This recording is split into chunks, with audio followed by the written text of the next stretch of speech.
थाना सिटी रिनाला के SHO मलक मोहम्मद अरशद ने बरवक्त कार्रवाई करते हुए कंसन तालबा से ज्यादती करने वाला मुअल्लम को गिरफ्तार कर लिया। रिनाला खुर्द अवैस लियाकत से तफसीलात के मुताबिक थाना सिटी रिनाला के SHO मलक मोहम्मद अरशद ने बरवक्त कार्रवाई करते हुए 13 साल कमसन बच्ची के साथ ज्यादती करने वाले मुअल्लम कारी तनवीर अहमद को 24 घंटे से कबल ट्रेस किया और गिरफ्तार करके पाबंदे सलासल कर दिया।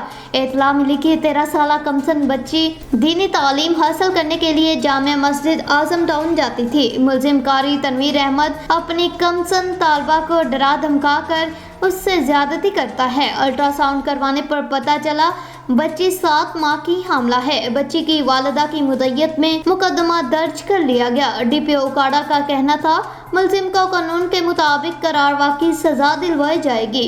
जनाब प्रेस क्लब रेनाला के सहाफियों से गुफ्तगू करते हुए SHO थाना सिटी रेनाला मलक मोहम्मद अरशद ने कहा, वज़ीर आला पंजाब मरियम नवाज की मुहिम खवातीन पर जुल्म और ज्यादती अब नहीं के तहत पंजाब पुलिस खवातीन पर जुल्म, तशद्दुद और ज्यादती के हवाले से जीरो टॉलरेंस पॉलिसी अपनाए हुए है।